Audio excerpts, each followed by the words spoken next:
Baik, Assalamualaikum warahmatullahi wabarakatuh. Waalaikumsalam. Waalaikumsalam warahmatullahi wabarakatuh.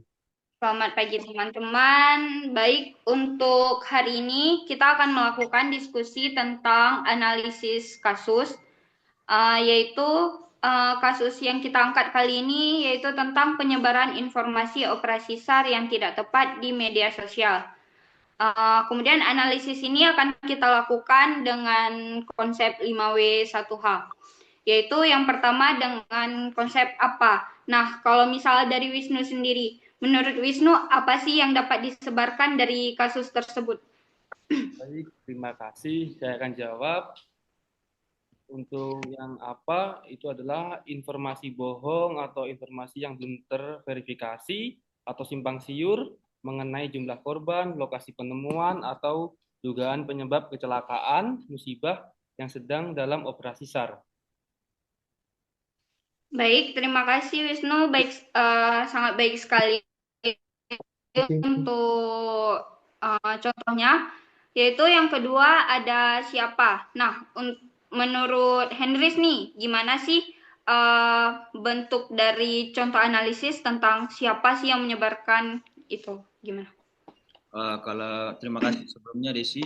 Kalau menurut saya sendiri, atau siapa yang menyebarkan itu, contoh analisa kasusnya itu yaitu tentang masyarakat atau netizen yang kurang kritis atau lack of digital skill dan digital ethics. Oknum atau akun yang anonim sengaja mencari perhatian atau keuntungan, dalam arti provokator. Dan pihak yang tidak berwenang, misalnya relawan non-resmi atau media yang tidak terverifikasi yang ingin dianggap sebagai sumber-sumber terdepan. Menurut saya cukup segitu sih.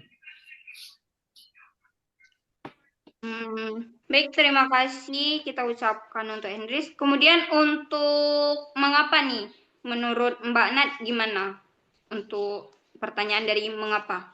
Nah, kalau mengapa itu bisa masuk ke mengapa informasi tersebut disebarkan gitu. Nah, bisa jadi yang nyebarin ini buat nyari atensi kan, nyari viral di media sosial. Atau bisa juga dorongan emosional atau pengen tahu kepedulian yang salah arah tanpa dia tahu kebenarannya lebih dulu kan, tanpa verifikasi lebih dulu gitu. Terus bisa juga tujuannya emang jahat aja, buat eh, pengen buat kacau gitu, buat nyudutin pihak tertentu atau memanfaatkan kesedihan untuk penipuan juga bisa gitu. Baik, terima kasih kita ucapkan kepada Mbak Nadia. Kemudian untuk pertanyaan Wen, kenapa? Nah, menurut Sena nih, gimana untuk pertanyaan kapan? Kapan informasi tersebut menyebar, misal gitu. Contoh kasusnya. Oke, baik Desi, terima kasih atas kesempatannya. Mungkin untuk poin Wen, kapan informasi tersebut biasanya disebar, biasanya terjadi segera setelah kejadian atau musibah besar. Ketika informasi resmi yang masih terbatas, itu kebutuhan masyarakat akan kabar terbaru tentang kejadian itu sangat besar kan. Jadi mungkin itu saatnya kapan informasi tersebut menyebar. Begitu, Desi. Baik, terima kasih Sena. Terus untuk yang terakhir, where, di mana? Enggak, dua lagi dong. Ya, itu W-nya yang terakhir ada W yang terakhir yaitu where, yaitu di mana? Menurut teman-teman nih, siapa yang mau jawab? Misal contoh analisis kasusnya. Kalau di mana? Ya Kalau di pasti di mana? media sosial kan Ya, teman-teman. pastinya di platform media sosial, terutama di TikTok ya. Di TikTok Digital. tuh sering sering apa ya? Sering bikin hoax. Hoax tertinggi itu ada di TikTok. Biasanya di WhatsApp grup juga. Kemudian nanti apa namanya aplikasi yang apa ya? Yang seringkali lebih longgar lah dari pengawasan. Begitu, Desi. Baik, terima kasih teman-teman. Kemudian untuk yang pertanyaan terakhir yaitu how bisa kayak bagaimana dampak gitu kan? Solusi juga. Solusi itu tuh kalau menurut saya dampak yang terjadi itu menjadikan gangguan operasi SAR, adanya gangguan operasi SAR, kemudian ada kepanikan di publik, Kemudian ada salahnya penafsiran kronologi. Nah, untuk solusinya yaitu kita harus meningkatkan literasi digital di masyarakat, kemudian komunikasi satu pintu dari Basarnas, dan penindakan hukum terhadap penyebaran hoaks. Kemudian untuk poin kedua nih teman-teman, kita harus dapat menganalisis kasus, yaitu merujuk pada instansi Basarnas pada aspek digitalisasi pemerintah.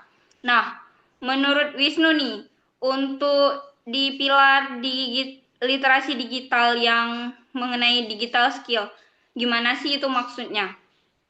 Kalau menurut Wisnu sendiri. Saya jawab. Maksudnya itu ketidakmampuan masyarakat dalam mengoperasikan fitur-fitur dasar untuk verifikasi. Misalnya menggunakan reverse image search untuk video, foto atau video lama, mencari sumber berita resmi atau mengidentifikasi akun resmi Basarnas.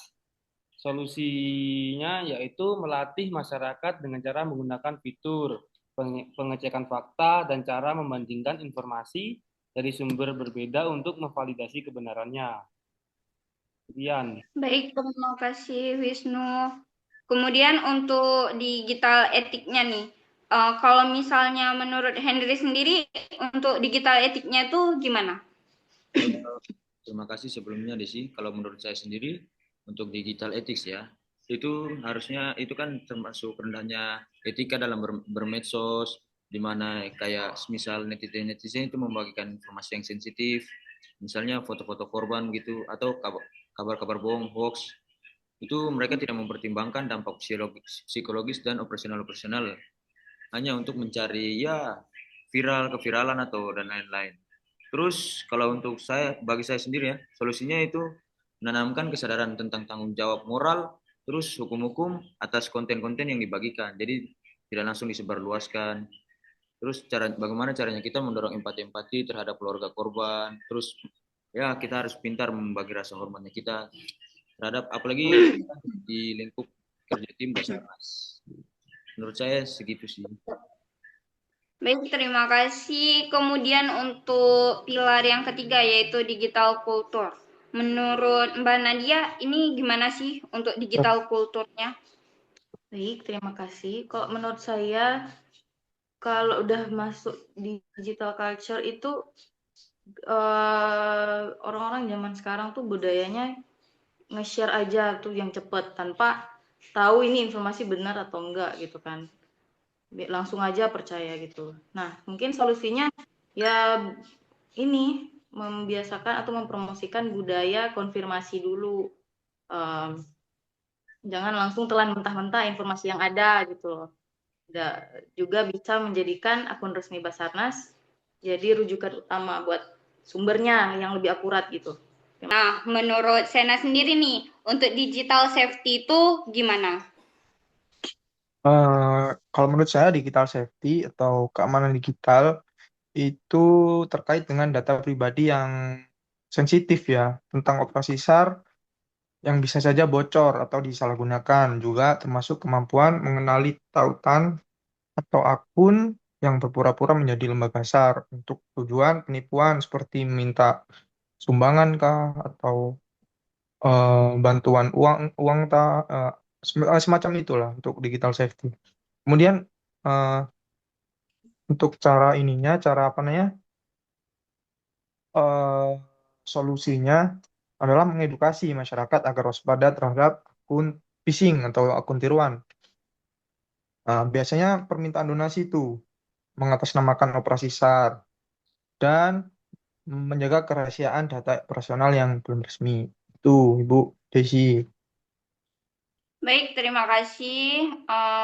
Kemudian untuk yang terakhir nih, tentang rencana aksi strategis untuk mengatasi potensi ancaman digitalisasi dengan kasus yang kita angkat tersebut. Nah, itu tuh untuk rencana aksinya sendiri itu biasanya dibagi kepada 3 tingkatan pencegahan, yaitu hulu, tengah, dan hilir.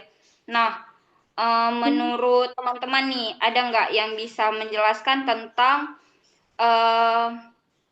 tingkat hulunya ini untuk pencegahan dan edukasi tentang digital skill dan digital kulturnya nih?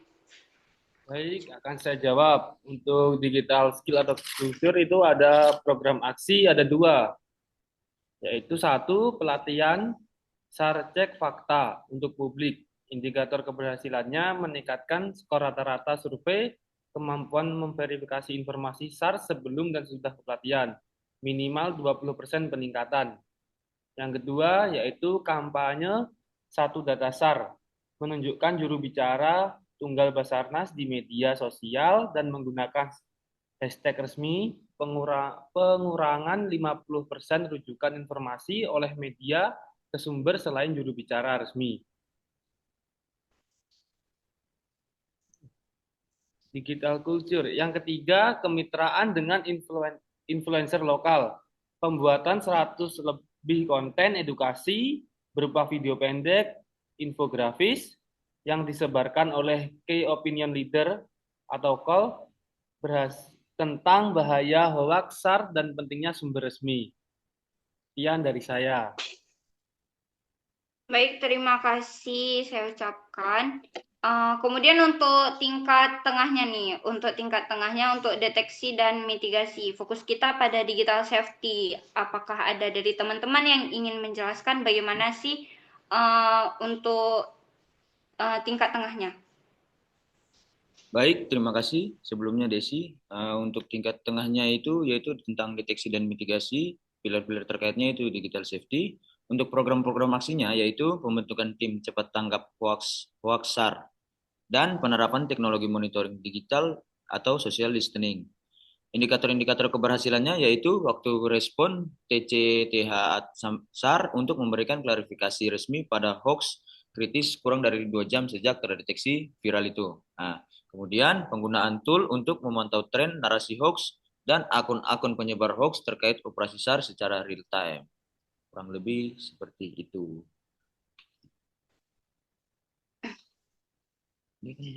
Kemudian yang terakhir nih untuk tingkat hilirnya yaitu tentang penindakan dan penguatan. Nah, adakah yang mau memberikan saran atau masukan tentang susunan rencana aksi strategisnya untuk mengatasi potensi ancaman tersebut pada tingkat hilir?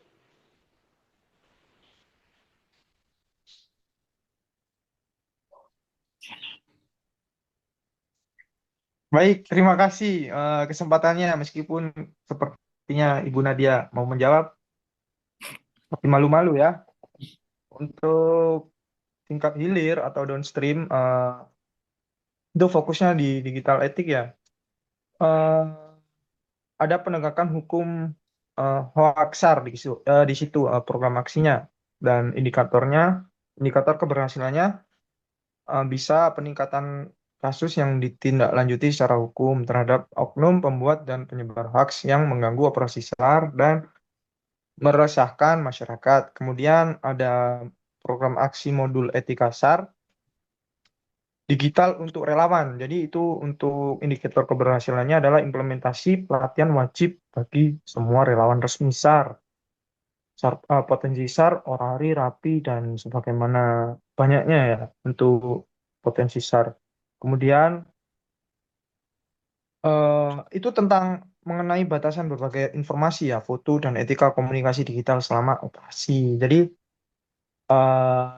dibahas di situ semua. Terus kemudian ada dokumentasi kasus dan pembelajaran publik dan indikator keberhasilannya adalah penerbitan laporan tahunan dan buku saku yang mendokumentasikan kasus hoax SAR yang paling berdampak sebagai materi edukasi dan studi kasus di sekolah atau di kampus. Begitu, Ibu Desi. Baik, terima kasih. Dengan berakhirnya tadi tentang susunan rencana aksi, maka berakhirlah diskusi pada hari ini. Nanti untuk hasil diskusinya akan kita susun secara sebagus mungkin. Terima kasih untuk teman-teman. Selamat beristirahat, selamat melanjutkan aktivitas. Sampai berjumpa di diskusi selanjutnya.